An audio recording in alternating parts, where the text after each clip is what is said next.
Bonjour et bienvenue sur Finançoyer, votre rendez-vous d'éducation financière africaine avec Anania. N'oubliez pas de vous inscrire à la newsletter de financeoyer.com en cliquant sur le lien dans la description. Payer n'importe quel prix pour votre éducation peut ruiner votre vie. Restez à l'écoute pour apprendre comment investir correctement dans votre éducation. Le problème du jour est que dans la diaspora africaine, beaucoup de nos parents se sont sacrifiés et insistent que leurs enfants obtiennent l'éducation à n'importe quel prix. Mais c'est une erreur en fait, parce que il y a des conséquences. L'éducation à un prix excessif n'est pas pour vous si vous êtes pauvre ou si vous n'avez pas reçu de bourse.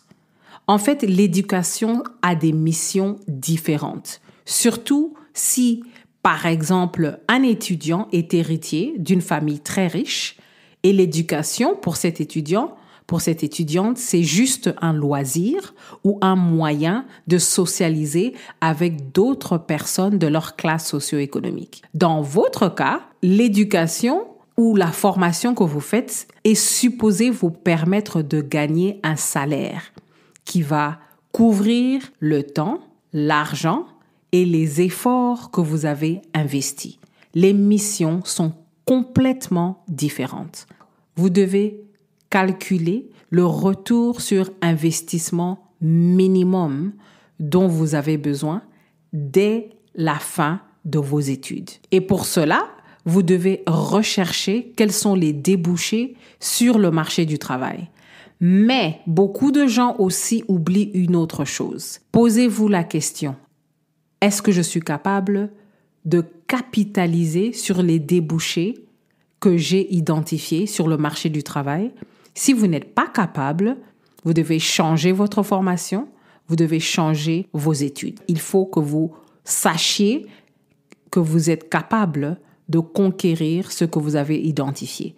Et si vous n'avez pas la personnalité pour une certaine industrie, si vous n'avez pas la hargne de rentrer dans une certaine industrie, il faut ajuster vos plans à l'avance.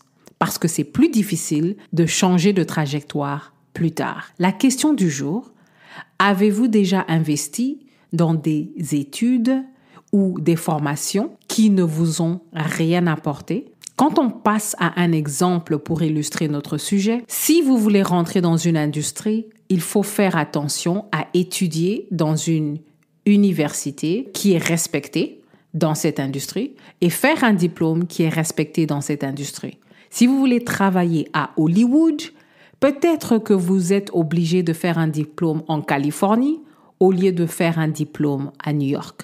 Peut-être que vous êtes obligé de faire un diplôme dans l'industrie du film au lieu d'être à New York et faire un diplôme dans une université brillante qui vous donne un diplôme qui n'est pas directement lié à l'industrie du film. Donc, même si vous allez à New York et vous faites un beau diplôme, si votre employeur n'est pas impressionné, si l'industrie que vous ciblez n'est pas impressionnée, vous allez avoir des problèmes. Et c'est là que la galère professionnelle peut prendre des décennies à être réglée. À long terme, vous ne serez payé que pour les résultats que vous apportez à votre employeur. Surtout dans la diaspora africaine, nous devons apprendre à garder la tête froide quand nous évaluons combien est-ce qu'il faut payer pour une formation, combien est-ce qu'il faut payer pour notre éducation. Ne vous laissez pas embarquer par ceux qui essayent de vous vendre tel diplôme, telle formation. Les salaires que vous voulez avoir dictent